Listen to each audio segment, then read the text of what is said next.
즐겁고 정의로운 대한민국의 무궁한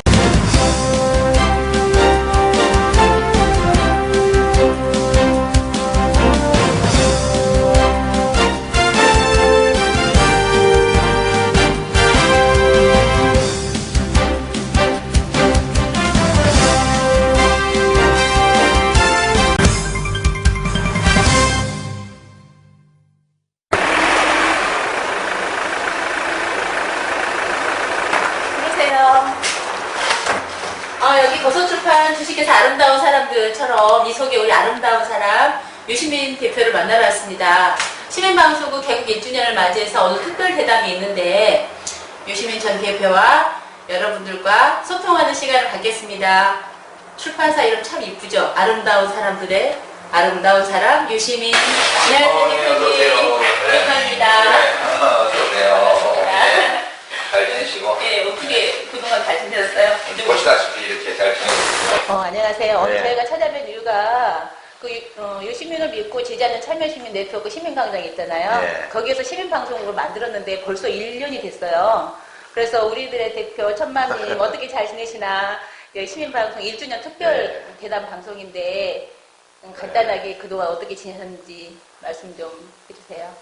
저는 잘 지냅니다. 근데 시민방송이 벌써 1년 첫 돌을 맞았다니까 축하드리고요.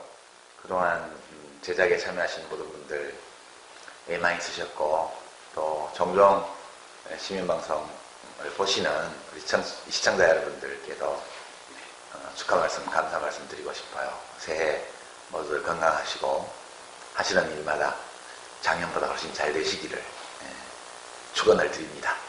저는 여기 지금 공간이 제 작업실인데 쭉 선거 전에도 선거전 시작되기 전에 쭉 책 쓰는 작업을 하다가 선거 때 한두 달 정도 못 하다가 다시 끝나고 나서 와서 작업을 하는 중입니다. 매일 아침에 그냥 여기가 이제 파주니까 집에서 한 30분 정도 거리인데 출퇴근 아주 하면서 열심히 작업하고 있습니다. 우리가 어찌됐든 좀 암울한 시기를 맞았다고 생각하고 있는데 그래도 그 와중에서 초맘님께서는 우리의 대표님께서는 일정한 그 스케줄에 의해서 움직이시는 것 같아서 일단은 기분 좋고요. 최근에 책을 한 권 털고 있다고 들었습니다. 그 책에 대해서 간단하게 좀 설명 좀 해주십시오. 많은 사람들이 궁금해 하거든요. 근데 책은 이번에 쓰는 책은 그냥 사는 이야기인데요.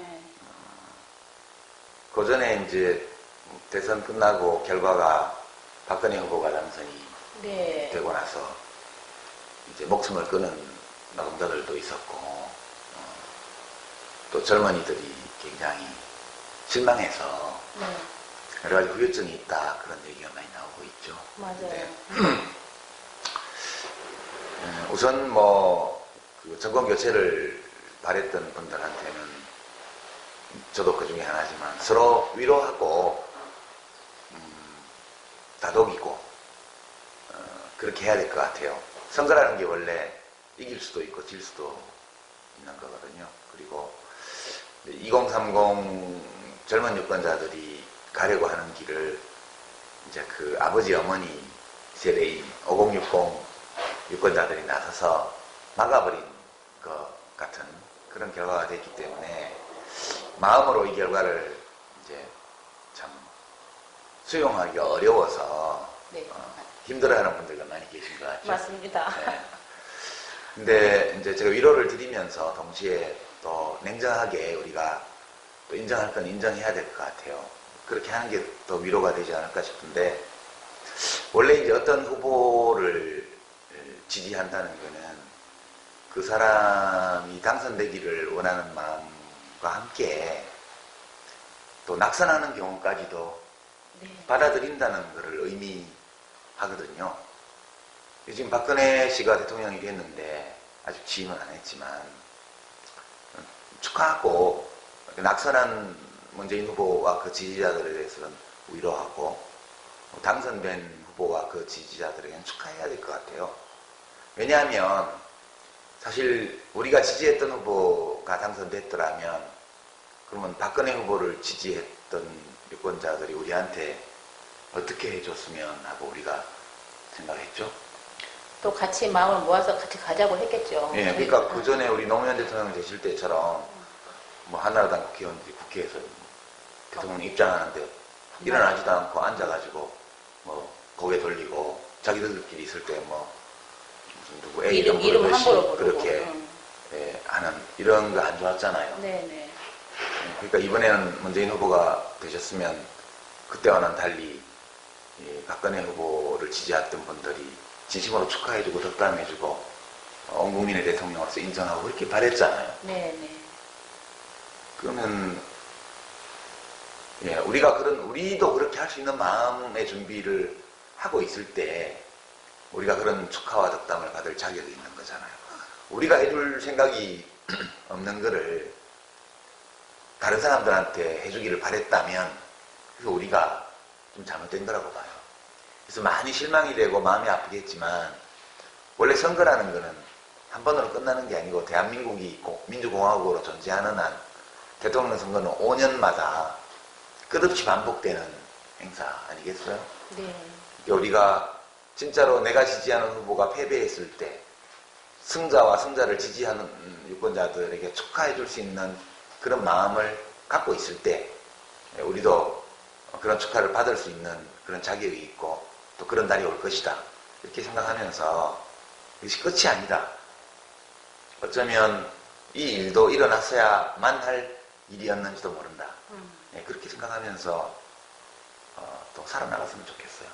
그 대표님 말씀을 들으면서 그렇게 됐을 때 사실 온전한 민주주의가 완성된다고 보는데 그렇죠. 기본적으로 이제 대표님은 그래도 어쨌든 50살을 넘기셨잖아요. 그런데 50을 넘기지 않을까 최소한 뭐 40대 중반 이하, 내지는 40대 이하의 사람들한테는 굉장히 어려운 문제예요. 그게 실천한다는 게.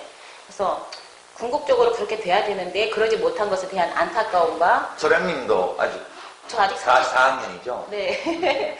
근데 저는 이제 그런 1월 1일부터 이제 그렇게 마음 먹고 가면서 조금 정신이 났어요. 그 전에는 너무 힘들어가지고 막 힘드니까 몸이 아프더라고요. 아니 그러니까 네. 우리가 97년도는 그렇다 쳐요. 그때 네. IMF 나고 뭐 김대중 대통령은 굉장히 오랫동안 정치를 한 분이고 네. 뭐 그래도 여권이 분열됐고 그래서 당선이 되셨잖아요. 네. 그때도 이제 이회창 후보를 열심히 지지했던 사람들은 멘붕이 왔을 거라고요. 네. 근데 그거는 그렇다 치더라도 그 5년 후에 국민의 정부가 인기가 별로 없고 그랬음에도 불구하고 노무현 후보가 또 지지율이 뭐 10%까지 떨어졌던 사람이 예. 다시 일어서서 또 당선이 됐잖아요. 예. 정몽준 씨가 지지철회까지 했는데 음. 그때 그 한나라당 이회창 후보 지지자들의 멘붕을 한번 생각을 해보세요. 그 많이 힘들었겠죠. 진보든 보수든 똑같이 우리가 이 대한민국 안에서 유권자로서 시민으로서 또 한 인간으로서 존재할 권리가 있고 존중받을 자격이 있는 사람들인데 우리가 오늘 겪고 있는 이런 멘붕 같은 상황을 그분들도 5년 전, 10년 전에 겪었을 거라고요. 네네. 이것 자체가 민주주의 제도의 일부예요. 이런 일들이. 네네. 그래서 그렇게 우리가 배워나가는 과정이다 이렇게 생각하면 뭐 MB 정권 5년도 잘 견뎠는데 그러니까 이제 이번에 멘붕 상태가 큰 게 어떤 거냐면 MB 정부 5년 그때 말씀하셨잖아요. 이들 어쩌면 10년 동안의 우리의 경험이 있고 그 제도의 정착 때문에 우리 잘 살 수 있을 것이다 그랬는데 하는 사업들 하나하나가 너무나 많은 실망들을 안겨줬고 막 자연 훼손이 심하고 생태 환경에 대한 교란이 너무 심했거든요. 근데 그 부분이 좀 더 발전될까봐 그 우려가 커서 그러는 거지 다른 건 아니거든요. 또 이제 대통령이 마음에 안 들어도 네. 대한민국은 마음에 들어야 되니까 글쎄 그래요. 우리가 별로 마음에 안 드는 대통령이 있다 하더라도 네. 그래도 또 더 좋은 대한민국, 더 마음에 드는 대한민국을 만드는 일들은 할 수 있는 게 많아요. 그러게요. 예, 그리고 우리가 이제 돌이켜보면 1987년 12월 대선에서 그렇게 죽고 다치고 감옥 가면서 직선제를 쟁취했는데 네. 그 말하자면 야권 후보들이 선거연합을 안 하고 따로 출마해서 뭐 압도적 과반수가 정권교체를 선택했지만 군사독재 2인자가 노태우 씨가 대통령이 됐잖아요. 네. 그러니까 그래도 노태우 씨는 전두환 씨처럼 못했잖아요. 그랬죠. 그렇게 막 사람 죽이고 아무나 잡아가고 그렇게 못했다고요. 예, 예. 하긴 좀 했지만 그렇게 많이는 못했지. 또 김영삼 씨가 야당 하다가 보수 진영으로 투항해서 또 대통령이 됐는데 그래도 뭐 하나회도 숙청하고 금융실명제도 도입하고 이러면서 IMF는 낮지만 그래도 전임자들보다 훨씬 민주적인 국정 운영을 했잖아요. 네. 그렇게 온 거거든요. 그 이명박 대통령이 또 5년 동안 했지만 엄청나게 국가를 사익 추구의 도구로 삼기는 했지만 네. 4대강 하나 빼면 또 자기 마음대로 한 것도 없어요. 민영화 부분은 하려고 하고 있잖아요. 그런데 잘 못했잖아요. 네. 그런 것처럼 민주주의 제도라는 거는 권력의 분산, 상호 견제, 예. 그리고 임기제, 그리고 주기적으로 이루어지는 선거 네. 이런 것이 있기 때문에 엄청 나쁜 사람이 대통령이 되어도 나쁜 짓을 많이 못하게 하는 게 우리 민주주의 제도잖아요. 예. 이 제도는 이명박 대통령이 많이 흔들어 놓기는 했지만 네. 그래도 근본적으로 무너진 게 아니에요. 이 제도가 있기 때문에 우리는 다소 우리 성에 차지 않는 대통령이 됐다 하더라도 이 제도를 허물지 못해요. 그렇죠. 그래서 일시적으로 좀 정체되거나 또는 이루어져야 될 마땅한 일들이 지체되는 일은 있겠지만 그때 옛날로 돌아갈 수는 없어요. 그러니까 제가 늘 생각하는 게 그러니까 좋은 제도와 그 좋은 사람들이 만났을 때 그 이루고자 하는 어떤 정책이나 그런 것들이 그렇죠. 잘 실현되잖아요. 제도와 사람. 그렇죠. 근데 이제 MB 정부 하에서는 제도와 사람의 불균형, 언밸런스 때문에 우리가 너무 많이 당했는데 걱정스러운 게 그런 거죠. 미리서 사람들이 알아서 긴다라는 거예요. 그러니까 그 제도에 의해서 거기 주어진 매뉴얼에 의해서 그냥 충실하게 나가면 되는데 미리서 알아가지고 너무 많은 것을 파괴했기 때문에 혹시 이 정부 하에서도 그러지 않을까라는 그런 우려 때문에 그러는 거지. 만약에 그러지 않는다면 지금 대표님께서 말씀하신 그 긍정성을 저는 정말 믿고 싶습니다. 네. 그러면서 삶에 대한 희망을 갖고 싶은데 또 그러면 또 싸우면 되지. 그럼 그렇게 해야 되겠네요. 예, 그건 어쩔 수 없는 거예요. 예. 이게 인간 세상이라는 게 지금 뭐 몇백만 년이 있었고 문명 발생 후에 10,000년 민주주의 한 지는 이제 한 300년 네. 우리나라 경우는 이제 30년이잖아요. 예, 예. 이 사회라는 게 누가 합리적으로 설계해서 만드는 게 아니고 그냥 차곡차곡 과거의 바탕 위에서 하나씩 쌓여서 이렇게 온 거기 때문에 그렇게 우리 생각만큼 앞뒤가 딱 맞게 그렇게 되지를 않아요. 네. 그래서 이럴 때는 이제 소망은 가지되 욕심은 좀 줄이고 네. 그렇게 긴 호흡을 가지고 해야 된다고 봐요. 참 좋은 말씀입니다. 소망은 가지되 욕심은 부리지 말고 네. 긴 호흡을 가지고 희망으로 가자라는 말씀. 근데 또 궁금한 게 이제 그 책이 만약에 이제 완성이 돼서 출간이 되잖아요. 네. 그러면 그 이후의 계획에 대해서는 어떻게? 이 책은 제목이 지금 막 결정을 했는데 어떻게 살 것인가. 예. 원래 문재인 후보가 대통령이 당선이 되셨으면 제목을 어떻게 죽을 것인가로 하려고 그랬어요. 아, 맞아. 아름다운 마무리가 정말 중요한 거니까. 아니 꼭 마무리뿐만 아니라 네. 이제 우리 TV 드라마나 영화도 결말을 설계를 해야 돼요. 그렇죠. 그래야지 과정이 나오잖아요. 예. 그런 것처럼 잘 살려면 이 사는 웰빙, 잘 사는 문제뿐만 아니라 웰다잉, 잘 죽는 문제도 같이 고민을 해야 제대로 살 수 있다는 게 이제 제 생각인데, 근데 대선 이 결과가 이렇게 나와서 이제 젊은 세대가 굉장히 실망하고 네. 의기소침해 있고 그런 상황이라서 어떻게 죽을 것인가 이렇게 나가면 너무 충격적일 것 같아요. 그래서 이제 사회가 이렇게 밝고 좀 희망에 들떠 있고 이럴 때는 사실 그 반대의 측면을 좀 봐야 돼요. 네. 지금은 조금 대선이 이렇게 되면서 사람들이 분위기가 가라앉아 있기 때문에 어떻게 살 것인가로 이제 바꿨고 대선 끝나고 한 달 동안 내용도 많이 손을 봤어요. 예, 손을 봤고 그리고 이제 이게 그냥 어떤 정치적인 책, 정치 이야기가 전혀 없는 건 아니지만 정치 책은 아니고 진짜 삶이란 무엇인가, 죽음을 또 어떻게 이해를 해야 되는가, 그리고 잘 산다는 것은 뭔가, 그 삶에 대한 전반적인 그 관조를. 인생에서 성공이란 어떤 거냐, 예, 예. 그런 거예요. 그런 거고 정치도 우리 삶의 일부니까 일부 내용이 정치에 관한 것들이 있긴 해요. 네. 좀 다소간의 학술적인 내용, 이라고 말할 수 있는 부분도 조금은 있고 네. 또 상당 부분은 제 개인사적 경험이나 이런 것들도 있고 그래서 뭐라고 말하기가 굉장히 규정하기가 곤란한 좀 이상한 책이에요. 현실 정치를 해본 한 인간의 그 삶과 사랑의 이야기. 그건 너무 거창하고 여하튼 아니 저는 그렇게 네. 이해가 되는데요. 들어보면서. 다 누구나 다 한 번 사는 건데 예. 이 인생은 연습이 없잖아요. 맞아요. 예, 그리고 이제 예행 연습이 없고 예. 또 사전 녹화나 이런 것도 안 돼요. 모든 게 실전이니까. 그 유행가 가사처럼 다 생방송이거든요. 예. 재방송도 없어요. 맞아요. 그게 딱 생방송으로 진행이 되고 한 번밖에 없는 거고 편집도 안 되고 녹화도 없고 수정도 안 돼요. 그러니까 일회적인 삶이거든요. 우리가 사는 게. 예, 그렇기 때문에 삶에 대해서 많은 생각을 할 필요가 있다.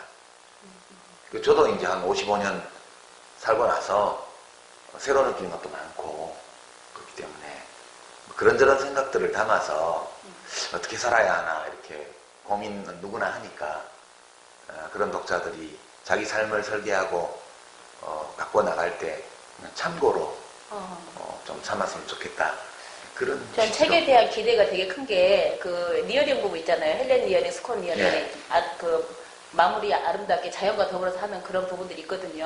뭐 그렇게 심오한 그러니까 저는 그 책을 읽으면서 이제 그걸 되게 동경했는데 예. 지금 말씀 어찌됐든 간에 저도 현실 정치인으로 있는 상황에서 예.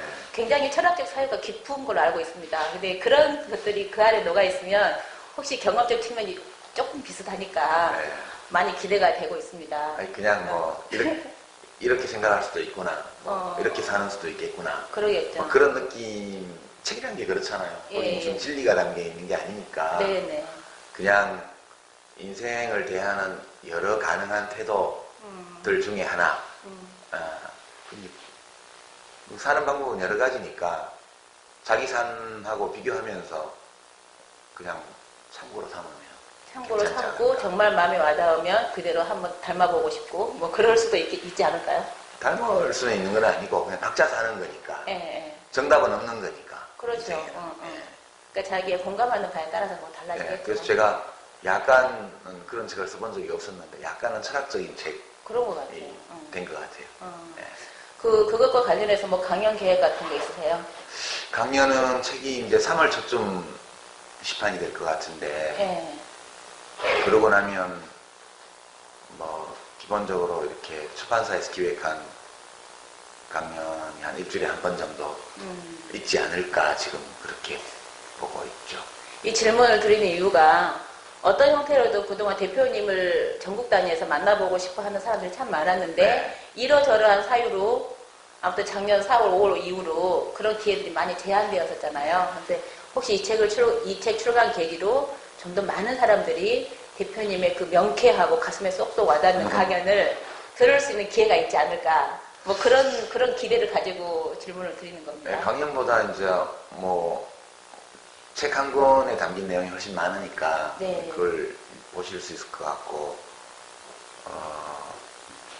이제 향후에 책이 나오고 나서 이제 저자 강연 같은 건 하겠지만 제가 상당히 긴 시간 정치하고 글쓰기 사이에서 네. 왔다 갔다 하거나 또는 정치와 글쓰기를 같이 하면서 이제 살아온 사람인데요. 이제 저 개인적으로 또 어떻게 살 건지 앞으로 이런 거에 대한 생각들도 거기 좀 있고 네. 한데 향후에 이제 제가 어떻게 살아갈 건가 뭐 이런 거취 예, 예. 등등에 관한 것들은 책 나오기 전에 이달 중으로 제가 말씀드리게 될 거예요. 아, 네, 네. 말씀드리게 될 거고 지난번에 한번 제가 시민광장 집행부 일을 하시는 분들께는 적어도 당분간은 이제 당에서 제가 지금 진보정의당 소속이니까 네. 당에서 당직을 맡거나 또는 공직선거에 나가거나 이러지 않을 것이다. 네. 이런 말씀을 드렸고요. 네. 그 당분간이 얼마나 긴 시간이 될지는 아직 알 수 없다. 그렇게까지만 말씀드렸는데 여러 가지 생각을 정리하는 중이니까 이달 중으로는 예, 제 거취에 대해서도 말씀드리게 될 것 같아요. 네. 예. 그동안 어찌됐든 시민광장을 하고 또 당 활동을 하고 그러면서 참 개인적으로 제가 안타까웠던 부분들이 어떤 거냐면 강연을 할 때도 그렇고 책을 쓰실 때도 그렇고 굉장히 그 깊은 학자적 소질이 많으신 분이에요. 그런데 너무나 많은 사람들이 현실 정치의 그 장에 어찌됐든 대표님을 막 들이밀면서 아주 많은 상처들을 줬다라는 그런 자괴감이 사실 없지 않아 있거든요. 근데 그게 역사적 상황 속에서 그럴 수밖에 없었다라고 자의를 하면서도 또 한편으로는 참 죄송하고 미안하다 그런 감이 있는데 굳이 저희가 그런 마음을 가질 필요 없지 않아요? 네, 그럴 필요 없어요. 그럴 네. 필요 없고 이제 이 책은 정치 얘기가 일부 있는데 네. 정치 얘기 자체를 하는 게 그건 아니고 정치도 이제 정치인에게는 직업이고 또 우리 모두에게 삶의 일부예요. 정치가. 그렇죠. 그래서 이번 대선에 대한 이야기도 조금은 있고 네. 그리고 옛날 예전에 통합진보당 사건에 대한 이야기도 좀 있고 뭐 그런 것들이 나오는데 그 사건 자체에 관한 것보다 그런 사건들을 겪으면서 제가 느낀 거 그리고 이런 사건들을 어떤 관점에서 봐야 되는가 네. 이념이라는 거 또 열정이라는 거 또 진리라는 거 권력이라는 거 이런 것들에 대해서 어떤 태도로 어떤 시각에서 그 문제에 대해서 판단해야 되는가 네. 뭐 이런 이야기를 하기 위해서 이제 조금 얘기를 했고요. 전체적으로 보면 아까 우리 소장님이 이번 대선 결과를 놓고 사람들이 좀 절망감에 빠진 거 얘기를 하셨는데 저는 이게 단순히 선거에서 내가 지지하는 후보가 낙선했기 때문에 오는 실망 그걸 넘어서는 어떤 측면이 있다고 봐요. 네. 네. 그러니까 저 개인적으로는 약 11년 정도를 정치를 했는데 11년 정도를 정치가 중요하고 또 사회가 변하려면 정치가 변해야 돼요. 네.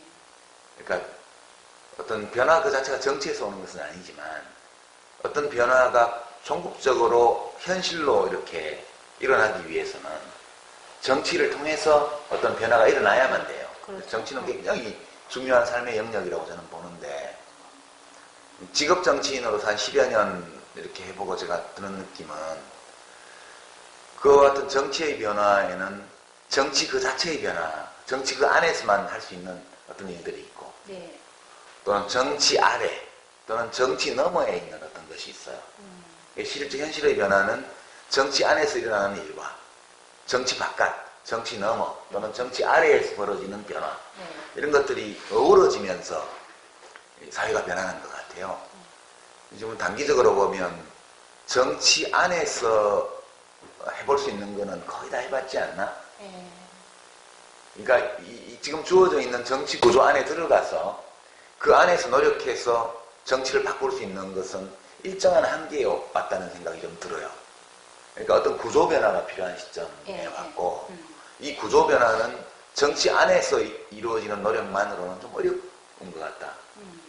그래서 정치 바깥, 정치 아래 또는 정치 너머에 있는 어떤 요소들이 본격적으로 정치에 영향을 줄 때 비로소 정치 안의 변화도 일어날 수 있는 국면으로 온 것 같다. 네. 어떤 특히 우리 진보 정치, 저는 민주당도 다 진보라고 생각하기 때문에 예. 그런 것도 나와요. 이 책에는 제가 생각하는 굉장히 진보의 개념이 뭔지 예, 이런 예. 거에 대해서도 왜 어떤 사람은 진보적이고 어떤 사람은 보수적인지 뭐 그런 거요. 네. 예. 또는 뭐 철탑에 매달려서 지금 농성하고 있는 해고 노동자들을 볼 때 왜 내 마음이 왜 아픈지 맞아요. 예, 뭐 좀 이상하잖아요. 내일도 아닌데 이런 것들 우리가 일상에서 겪는 정치와 관련된 또는 사회와 관련된 심리적 갈등 예. 이런 것들이 어디서 생기는 건지 이런 거에 우리가 어떻게 대처를 해야 될지 뭐 이런 문제들도 같이 들어있는데요. 지금은 정치 너머, 정치 아래, 정치 바깥의 변화가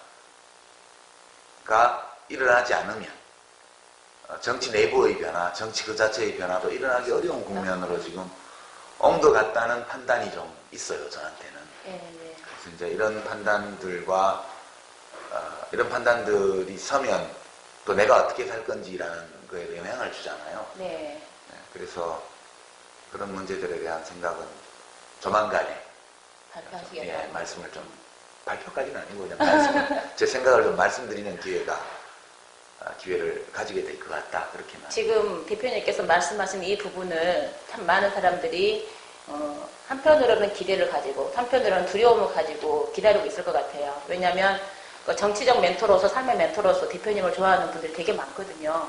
근데 그게 또 하나의 자기 삶의 방향을 가름할 수 있는 또 길이 될 수도 있으니까 좀 기대를 할 것 같고, 또 한 가지는 지금 이 시점에서 지금 말씀하시는 거 들어보면 그 사회를 구성하고 있는 각 분야에서 제2요소들에서 일정 정도의 변화가 있어야 되는데 네. 그러려면 각자 그 영역에서 자기 역할들을 잘 해내야 되잖아요. 지금 대표님 말씀 들으면서 그 어느 한 영역에서 어떤 역할을 하리라는 그런 기대는 있습니다. 근데 그 이제 구체적인 것은 이제 대표님 말씀 여하에 따라서 달라지겠죠. 그러니까 제가 내일 이제 지금 오늘 이게 네, 촬영하는 시점에서 보면 내일 저녁에 그 남쪽으로 튀어라는 영화 네. 공개 시사회하고 자담을 해요. 제가 임순애 감독하고. 예. 근데 제가 이제 그 소설을 좋아해서 뭐 어디 인터뷰하면서 얘기를 한 게 있어서 출판사에서 이제 원작을 내린 출판사에서 좀 하자고 그래서 하는데 거기 영화에는 지금 어떻게 반영이 되는지 모르겠어요. 거기 보면 주인공이 한 말 중에 굉장히 제가 처음 읽었을 때부터 와닿았던 게 거의 제가 한 4, 5년 전에 좀 읽었던 것 같은데 혁명은 운동으로는 안 이루어지는 거야. 그런 말이 나와요. 혁명은 운동으로 이루어지는 게 아니라 마음의 변화에서 오는 거야. 그렇게 얘기가 나오고요. 그 다음에 이제 옛날에 소위 이제 일본의 그 전후 운동권, 네. 좌파 운동권 출신이죠, 주인공이. 그 옛날 동지들이 와서 뭐라고 하니까 나보고 동지라고 부르지 마 이렇게 얘기를 하면서 진짜 개인 단위로 할 줄 아는 사람만이 진정한 자유와 행복을 맛볼 수 있는 거야. 그런 말이 나와요. 공감하는 것 같은데요. 그래서 지금 시기는 우리들이 각자 자기의 내면을 좀 정직하게 들여다볼 필요가 있는 시기 네. 같아요. 네. 진짜 사회의 변화, 세상의 변화, 우리들의 삶의 변화를 불러일으키는 것이 무엇인지, 그리고 우리 시민광장 또는 노사모 또는 진보진영 지난 수십여 년간 많은 희생과 고통을 겪으면서 노력해왔고 지금도 자기 자신의 안일과 행복, 어떤 쾌락 이런 것이 아니라 많은 사람들과 함께 어떤 것을 공감하면서 사회적 선을 이루어 나가기 위해서 노력해온 많은 사람들이 네. 어떤 이념이나 논리나 명분 이전에 자신의 내면을 있는 그대로 좀 들여다보고 자기 마음의 소리를 잘 들을 필요가 있겠다. 네. 결국 사회는 한 사람 한 사람의 마음이 열리고 한 사람 한 사람의 삶이 진전되는 만큼만 앞으로 나갈 수 있다. 네, 그런 생각이 많이 들어요. 그래서 지금 어떤 거시적인 이론이라든가 이념이라든가 이런 것들도 늘 필요하지만 그것을 뒷받침할 수 있는 아주 미시적인 개별적인 내면적인 성찰 그리고 자기 삶에 대한 아주 진취적이고 건강한 어떤 확신 그리고 그런 확신에 의거해서 내가 영위하는 하루하루의 일상 또는 내가 살아가는 모든 순간들이 나에게 확실한 의미를 가질 수 있도록 자기 삶을 꾸려나가는 그런 노력이 굉장히 필요해진 시점이라고 봐요. 제도의 개선이라든가 어떤 집단적인 운동이라든가 이런 것이 이룰 수 있는 것이 어디까지인지 이런 것들도 함께 좀 살펴보고 그것만으로 무엇을 이룰 수 있는지 그것만으로 충분한지 또는 그렇지 않다면 그런 집단적이고 조직적인 운동의 기초를 이루는 각 개인들의 내면에 어떤 변화가 필요한지 이런 것들을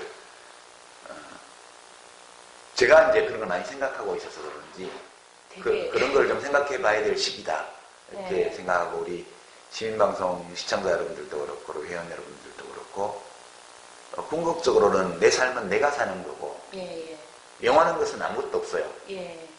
그러니까 모든 중요한 것, 의미 있는 것은 지금 여기 있는 거기 때문에 나의 일상이, 내가 살아가는 하루하루의 모든 삶이, 내가 하는 선택이 예, 나에게 의미가 있는가를 네. 한번 돌아보는 대통령, 새 대통령 취임식까지 가지고 한 달, 4주 정도 남았으니까요. 네. 4주면 이런 문제에 대해서 많은 생각을 할 수 있는 충분한 시간이라고 봐요. 지금 하신 말씀들이 굉장히 개인적으로 공감이 많이 되거든요. 저도 맨날 그런 생각하고 살고. 왜냐하면 요즘 시대가 굉장히 불안정하다 보니까 지금 이 순간, 매 순간 최선을 다해서 살아라. 이유는 기약을 할 수 없는 거예요. 그러면서 또 한편으로는 장기적으로는 무엇을 할 것인가에 대한 고민들이 있잖아요. 지금 말씀하시는 분 되게 많이 공감하고 지금 들으시는 분들, 시청자분들이나 애청자분들 같이 한번 고민해 봐야 될 사항이라고 보고요. 이것과는 별개로, 이건 좀 더 다른 측면인데요. 제도적으로, 조직적으로 할 수 있는 거 우리가 다 했는데도 이렇게 되지 않은 부분들에 대한 깊은 성찰이 이제 개인적 내면의 성찰로 넘어가는 거잖아요. 이건 질문이 좀 다른 방향으로 갑니다.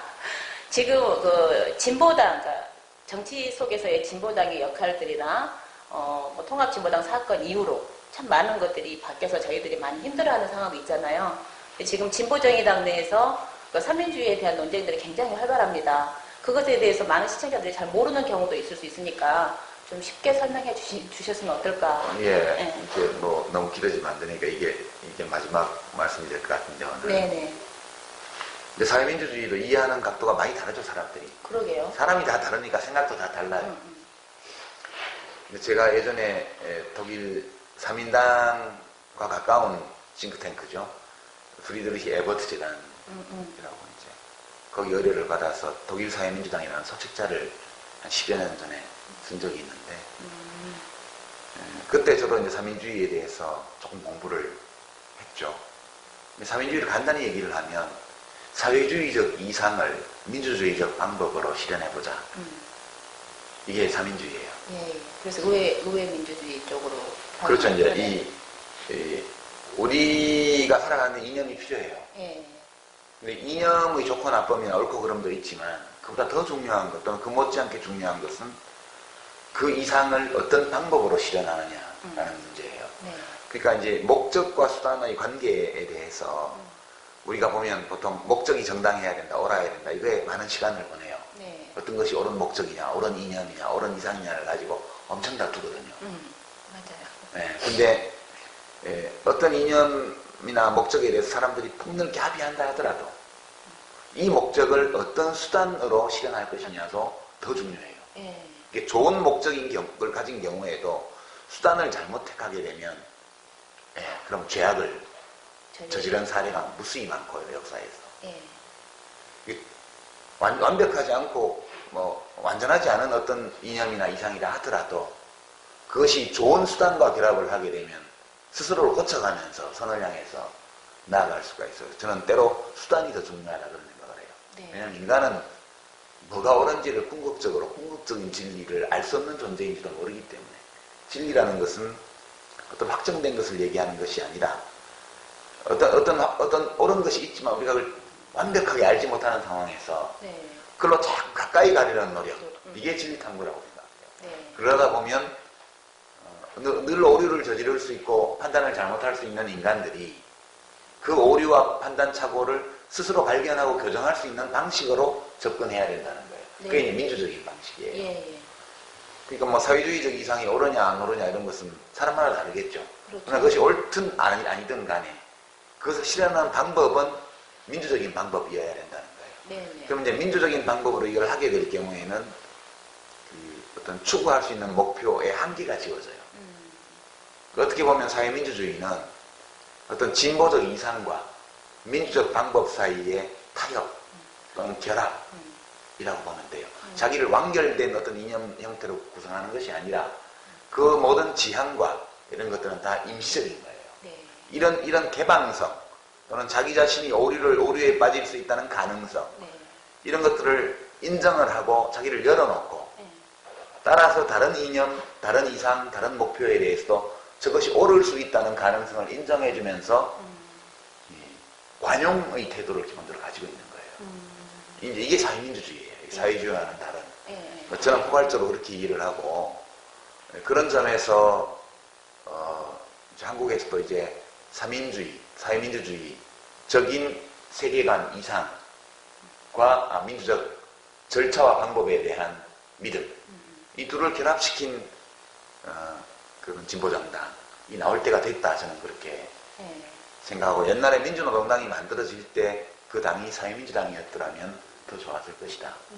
그렇게 저는 생각을 해요. 보통 전통적으로 이렇게 사회주의나 혹은 진보주의 운동을 해온 분들은 사민주의는 계량주의다 이런 말도 하고 그러는데, 그러게요. 원래 정치가 계량이에요. 혁명이 아니고 정치를 한다면 늘 계량을 추구할 수밖에 없는 거예요. 그 혁명은 언제 일어나느냐면 모든 계량의 시도가 다 좌절되었을 때, 그때 혁명이 일어나는 거예요. 혁명은 좋은 게 아니에요. 그렇죠. 계량이 좋은 거예요. 근데 더 좋은 게 안 될 때, 지속적인 계량이 안 될 때, 덜 좋긴 하지만 그래도 불가피한 혁명이 일어나는 거거든요. 이제 저는 그렇게 생각을 하고, 사민주의에 관한 논의는 안 그래도 노회찬 대표도 말씀을 하셨고 하기 때문에 진지하게 해볼 때가 되었다. 또 사민주의의 어떤 주의라는 이상의 내용도 시대와 어떤 시간과 공간을 떠나서 확정된 게 아니에요.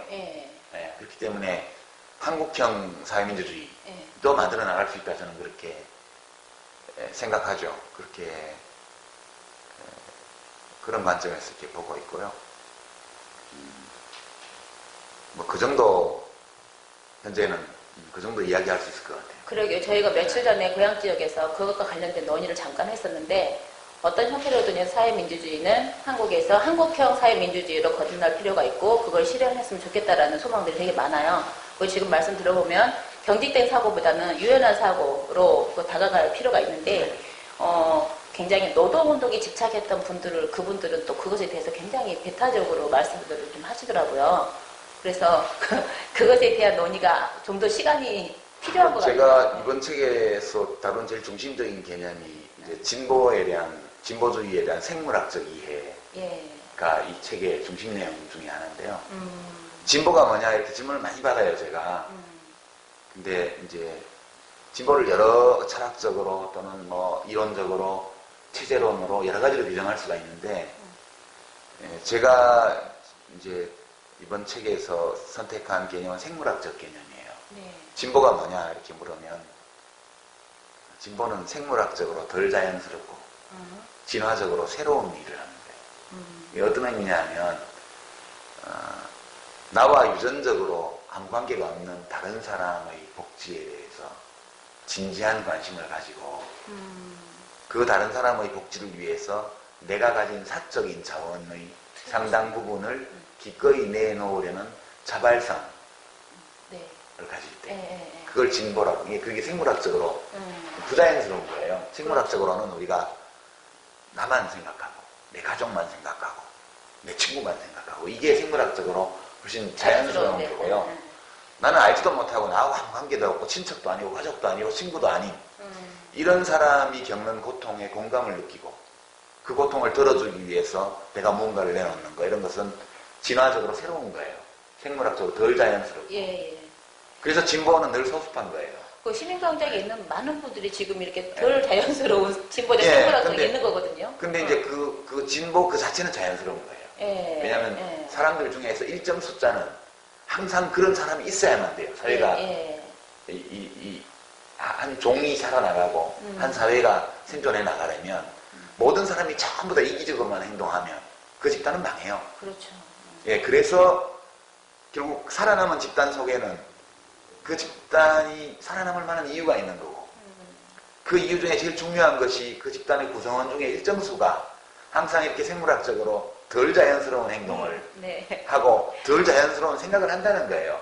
그래서 이제 진보주의 자체는 이것은 진화의 산물이고 자연스러운 건데, 전체적으로 보면 이 진보주의의 내용, 진보적 이 사고방식, 진보적 행동방식이라는 것은 덜 자연스러운 거예요. 이걸 고기하다 안 하다를 따지기 이전에 그렇게 생겨먹은 사람이 이걸 하는 거예요. 진보주의라는 거는 특정한 개인, 너희 전유물이 될 수가 없고, 어떤 사회적 계급과 관련되어 있지만 특정한 계급의 전유물도 아니에요.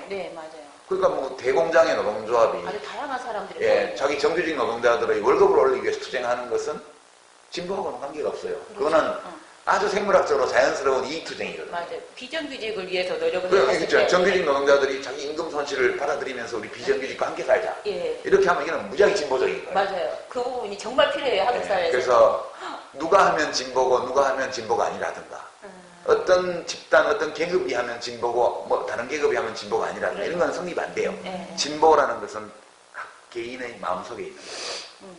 그래서 강남에 있는 땅 부자 타워팰리스 하는 뭐 수천억 재산 가진 사람이 종부세 찬성하고 부자 증세 찬성하고 기부 많이 하고 어디 가서 자원봉사하고 이게 진보예요. 맞네요. 그래서 강남 좌파라는 게 이상한 현상이 아니고 원래 강남에 진보가 있는 게 좌파가 있는 게 정상인 거예요. 그거는 마찬가지로 어떤 노동자라고 해서 다 진보적인 게 아니에요. 노동자 중에도 진보적인 사람이 있고 안 그런 사람이 있는 거고 예, 예. 또 부자 중에도 진보적인 사람이 있고 안 그런 사람이 있는 거고 다만 자기가 이 삶의 환경이 어렵고 억울한 일을 많이 당하는 사람은 기본적으로 공감의 능력이 커질 수 있는 환경에 있기 때문에 네. 그런 사람들이 진보주의로 갈 가능성이 높은 거지 그냥. 예, 그렇게 저는 생각을 하고 우리들이 진보주의라든가 혹은 뭐 사회민주주의라든가 어떤 이념 이상을 생각할 때 그 동기는 좋은 거지만 되게 어떤 교조나 어떤 이념적 논리에 갇히게 되면 예, 그러면 자기 삶이 답답해져요. 예. 그래서 저는 이제 사민주의가 됐든 뭐가 됐든 진보주의가 됐든 뭐가 됐든 중요한 판단 기준은 그 이념과 이상에 따라서 그리고 그것을 이루기 위해서 내가 선택한 수단, 방법, 절차를 해나갈 때 내가 더 훌륭한 인간이 되는가 안 되는가 이라는 건 하다 보면 잘 될 때도 있고 안 될 때도 있어요. 선거가 나가서 이기기도 하고 지기도 해요. 예, 예. 그러나 어떤 경우든 이기든 지든 당장의 결과가 어떠하든 간에 그 일을 해나가는 과정에서 내가 인간적으로 인격적으로 더욱 품격 있고 훌륭해지고 있다. 네. 그런 느낌이 들면 그건 좋은 거예요. 예, 예. 그러나 아무리 빛나는 이상이라고 남들이 얘기하는 거라도 그걸 하는 과정에서 내가 비루하고 비천하고 피폐. 보기 흉해지고 이렇게 되고 있다고 느끼면 그건 잘못된 거예요. 예, 예. 저는 판단 기준이 어떤 논리에 있는 것이 아니라 내 마음에 있다고 보는 거예요. 누가 욕을 하더라도 내 스스로 생각할 때 나는 떳떳하고 이 일을 하는 과정에서 어떤 자부심을 느끼고 네. 내가 훌륭해지고 있다는 더 훌륭한 삶을 살고 있다는 그런 느낌이 든다면 그건 좋은 거예요. 이런 각도에서 좀 이념, 이상 이런 것도 좀 봤으면 좋겠다. 예. 그렇게 아니, 생각해요. 모르겠습니다. 대표님께서 말씀하신 그 생물학적인 진보, 저는 거기에 해당되는 것 같아요. 그러니까 개개인의 자유로움이 중시되는 사회. 네, 그럼요. 그러면서 우리가 좀 더 희망으로 나아갈 수 있는 그런 사회. 아마 이 책 속에 되게 많은 내용들이 담겨 있는 것 같고, 또 책을 읽고 나서 대표님하고 이제 토론을 할 수 있는 기회가 있다면 참 많은 부분 공감이 되고 좋을 것 같아요. 이렇게 시간도 없는데 긴 시간 동안 말씀해 주셔서 감사하고, 예. 마지막으로 그 시민방송국 1주년 특별 대담이잖아요. 예, 마무리 인사해 주시고 예. 언제 찾아뵙겠다고 한번 말씀해 주세요. 예. 예, 여하튼 뭐 좀 재미없는 대담이 됐을 것 같은데 여러분 만나뵈서 반갑고요. 제가 시민방송 1년이나 됐는데 이런 대담 나온 거는 처음인 것 같다는 생각도 들어요. 죄송해요. 나중에 여건이 되면 긴 시간 한번 전함이나 네. 토론이나 이런 거 하는 것도 한번 생각해 봤으면 합니다. 여러분 모두 건강하시고요. 날마다 더욱 훌륭해지시고 그리고 자기 삶에 대해서 기쁨과 자부심을 느끼는 그런 시민으로서 올 한 해 잘 살아나가십시다. 고맙습니다. 예, 감사합니다. 예. 나중에 긴 고맙습니다. 시간 자담하겠다 약속 꼭 지켜주세요. 네, 예. 고맙습니다.